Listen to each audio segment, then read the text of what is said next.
It's happening again, and this is a huge deal. What are the odds that this keeps happening over and over? And this is approximately 15% of the United States and Canada's oil production that they need every single day is offline right now. And how could this be the same exact pipeline that was just offline last month? Do you remember that giant oil spill in Kansas that happened, and they just got it all cleared up and back online?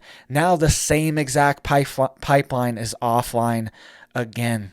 All right. So what's going on? And also four other pipelines. So five pipelines total. I will tell you all, and I will break down their barrels per oil every single day because this is massive.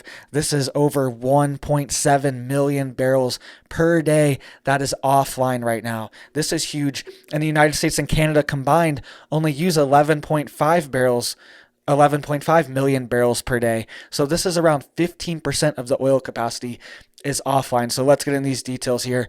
Oil outages in Canada disrupt flows to the US and global markets. This is huge. Why does this keep happening? Why does this keep happening? And a lot of these explanations they have are just like, they're just like, oh, it's offline. There's some technical difficulty. They don't even really tell you what's happening when five major U.S. North American pipelines and Canada pipelines are offline. All right, so let's get into the biggest ones here first. I will show you the Keystone pipeline. All right, so this is the one leaking in Kansas and was shut down for a month already, and now it is shut down again. So it says the Keystone pipeline was hit earlier this week by a power outage due to an ice storm. Severe ice shut down the pipeline. This is in Canada, by the way. How does ice shut down a pipeline in freaking Canada? All right, sorry, but it's one of these things. Shouldn't you be prepared? This is Canada. You're like up there with Alaska, the Arctic region. All right, shout out if you live in Canada, but come on, man. It's way up there. You should be just ready for ice at any moment. All right, it's Canada.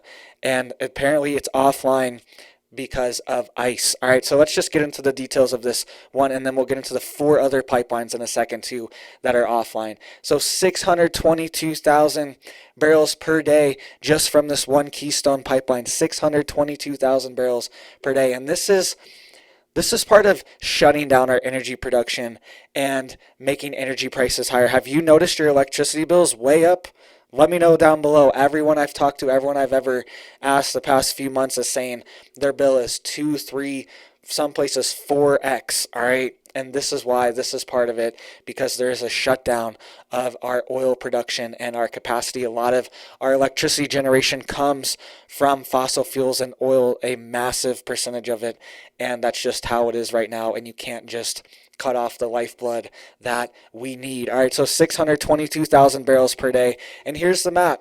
Massive pipeline goes all the way from Alberta, British Columbia, all the way down to Texas. This is one of the main arteries for the United States and Canada, and it's shut down from ice. All right, there's also pipeline leaks and all this other stuff too. Four other pipelines we'll get to in just a second. But look at this map here. It goes all the way from BC down to Texas, goes through Oklahoma, Kansas, and right there in Kansas is where it just had a leak before, and it was shut down for a month, just got turned back on. Oh, sorry, ice storm in Canada. Never heard of that before, and now it's shut down again. All right, let's get into the details of these other pipelines too. It says 230,000 barrels per day are offline from the Pembina pipeline as well too. All right, you can see here, it says the Pembina pipeline, which transports natural gas liquids, has isolated itself after a spill in Alberta as well. So these are all happening in Alberta, British Columbia. What's going on? Very strange, very suspicious. All right. It says the Enbridge Express pipeline ran into problems with third-party equipment that drove down prices as well. All right. So you can see here 622 from the Keystone, 235 from the Pembina, 280 from the Enbridge. All these pipelines are just, I don't know, they're just shut down right now. Sorry, 5 pipelines in a row shut down this week. Canada's 2 largest oil sands producer, Syncrude and Canadian Natural Resources Horizon Pipeline, experienced disruption this month as well, which led to customer cuts that led to Enbridge looking for more dirt earlier this week on its mainline systems, which it supplies to several refineries. So you can see here the Syncrude pipeline is approximately 350,000 barrels per day offline. Sorry. And also the Horizon pipeline offline as well too. And these are all right over here near Montana and Wyoming and the border of Canada. All these pipelines, BC, Alberta, they're all right around there that are getting shut down. What's going on? What's going on, guys? All right. What's happening? Hundreds of thousands of barrels per day are offline. And it's one of these things, they want the lights off. They want energy production to plummet so they can control us, all right? Energy is a very freeing thing. Having electricity in your house, very freeing. You can connect to the internet. You can cook. You can keep yourself warm. You can have the lights on. You can essentially do anything, all right? And if they can control the electricity, make resources so scarce that they have to step in and say, hey, sorry, this isn't working. We have to control and manipulate these resources. Remember the stoves? I wanted to bring this up because I made this video a month ago in the beginning of December, and everyone was like, all right, dude. Like, it didn't, you can see it only has 16K views. It did okay, but it didn't go viral or anything because people were probably just like, okay, they're not banning wood stoves.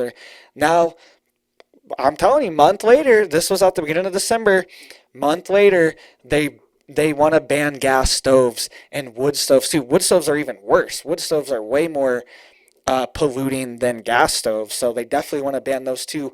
And in the UK, they are already banned, and the UK health minister, whatever his name is, I can't remember his name off the top of my head, he even came out and said that tens of thousands of people are dying every year from having wood stoves, all right? So this is a thing. They want to shut down the energy, but also shut down your stove, your wood stove, your heating source as well too. When all the power went out from these massive winter blackouts and blizzards that we have, I was warning about them for months because all these energy grid operators were warning, NERC, everyone was warning that the grid is going to have rolling blackouts if we have a massive winter storm. They were warning for months, and then we had it, and then millions of people had their power out, but millions of people's lives were probably saved because they could still cook food on their gas stove. They could still heat themselves with their wood stove, cook food on top of it, boil some water on top of it, whatever they need to do with their wood stove. If these were banned, what would you do? You're just sitting there, lights out, for however long until they turn it on, and you're going to potentially freeze to death in a blizzard. All right, so it's one of these things. It's about control. It's about manipulation. It's not about what they really say it is, because it doesn't even make sense. Come on, burning wood is bad too.